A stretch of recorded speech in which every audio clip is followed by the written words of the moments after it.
Good morning, good afternoon, good evening. Hello, hello. Welcome back to my channel. Welcome to That Life Shh with Rita T. I'm Rita T, and I'm here to talk about real life, real things. So sit down, grab a snack, and let's chat about real life. Now, this channel, if you're new here, we talk about real life, real things, reality, things that really happen in life, things that I've experienced, my opinion, what I've been through, and hear your comments about it. Maybe, maybe not, but just to give realistic views on life, not what social media pretends, not what society says. So sit down, grab your favorite beverage, and let's chat about it. Today, I'm going to talk about something that a neighbor asked me. And I thought it was pretty inquisitive. I was like, that's a pretty good question. And I kind of wanted to bring it to my channel and see what other people would think and give my opinion on it. And I've actually asked a couple other people the same question to see what they thought about it. So let's get down to the questions. I always got my notes right here. So the question was, he asked me, give him, my neighbor across the street, asked me, give him my top three things for what makes a good man. My top three things, what makes a good man. I'm trying to remember the question. It was a couple of weeks ago. I'm just coming with it. And I was like, man, I need to record this. Life, right? Life be life.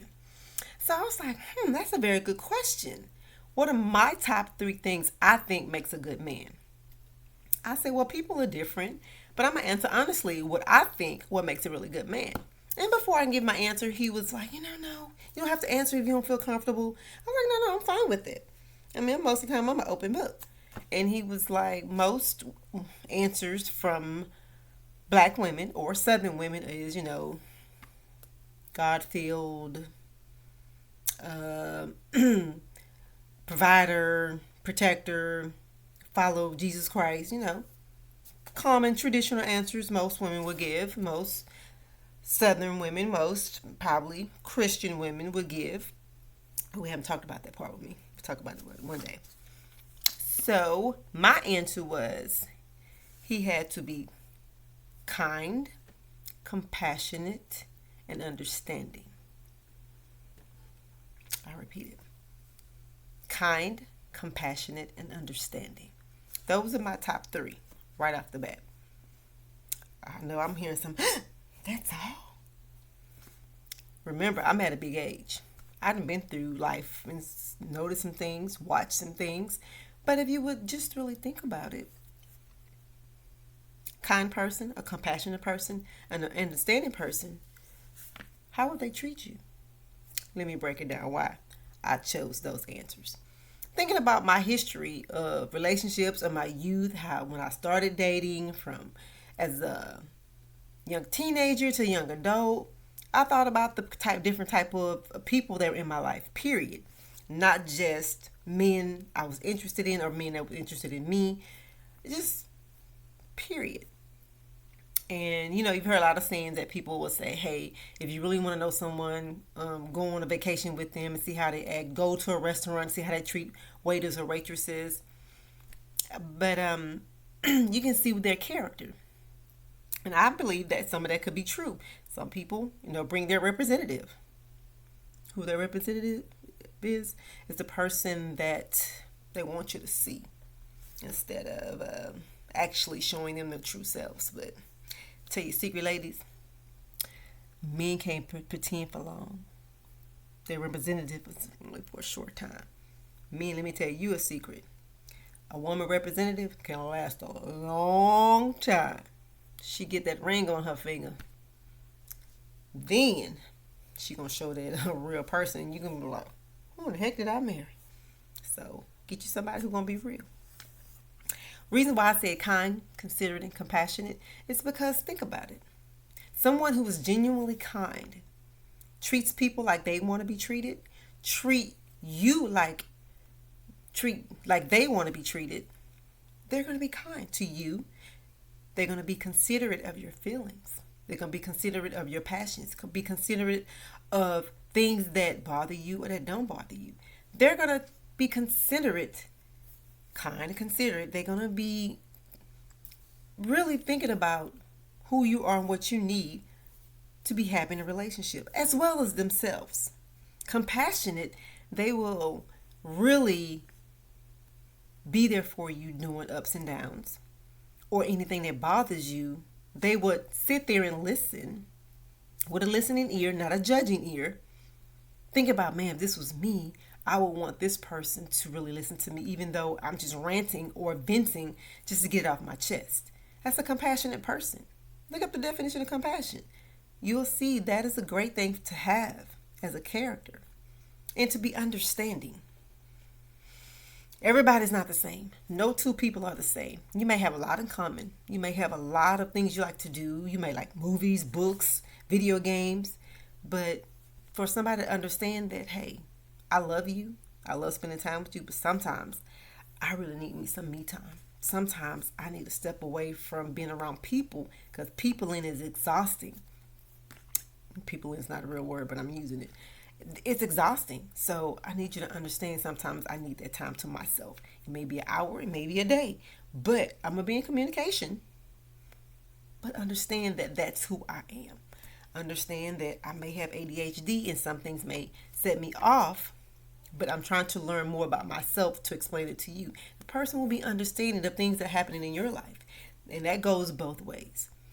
And when that's my description and understanding of what I believe makes a good man, period, a good person. Those are things I want to see from me when it comes to me dating somebody that I'll consider being in a long-term relationship with. And those are the top three for me. Now, some of you be like, girl, you lost it. I mean, what about money? What about dressing? What about taking you out? That comes with it. If they're kind, they're going to consider the things you like to do and want to do. They're going to do those things with you. If they are compassionate, they're gonna learn about you and your things that they can tell if your mood changes or just feel your energy, because that's naturally in them. No, everybody's probably not like that. But when you find that person that you really mesh with or have that connection, naturally that should come out. Those are my things. And when I answer those questions, he was kind of like, wow, that's shocking. I've never heard a woman answer like that. I said, well, because most women are taught, especially here in the South, are taught to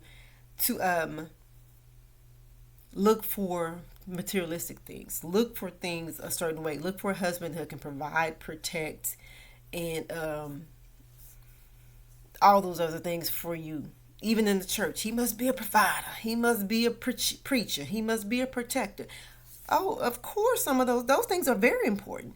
I don't want somebody just living on me. That's not going to happen because I don't let it happen. Yes, providing, protecting, and being a leader is a top priority in my relationship, but a kind person will be there for you and understand the things you need. A compassionate person would definitely take your needs and wants to heart and to be there for you. Understanding person will understand you, or try to understand your needs, wants, and desires and provide them for you. So that's why those are my three. But when I asked my bestie, I was like, what are your top three? And her answer was, well, what are yours? I was like, no problem, I'll tell you mine first. And I told her my three, and she was like, we about the same page, because we both at a real adult big age. And we're like, yeah, that means more. It means a lot to me, because I don't, you can't talk strong to me because I won't disrespect you. Don't do that to me. We have our own little reasons behind it. But when I asked the baby sis, hers were different. Hers were a provider. Hers were respect was the big one. Provider, respect, and to be a protector. Some of the common ones. And respect, I was like, okay, she said respect. And to me, with being kind, considering, and understanding, respect is going to be there because they're there for you. So I was just curious. What's your top three to make a good man or make a good woman? I wonder what they are. What mine are. Kind, considerate, and compassion. Kind, compassionate, and understanding. Forgot my three. So I thought it was an interesting topic, and I ran with it and asked a few people the questions, and I was like, I wonder what my community think. What y'all think? What are your top three to make a good man or a good woman or a good person? Let me know in the comments. We can talk about it. Thank you again for joining my little chat today. Real life things. Real life. Shh. Rita T. Until next time. See you later. Have a Black History Month. We ain't going nowhere.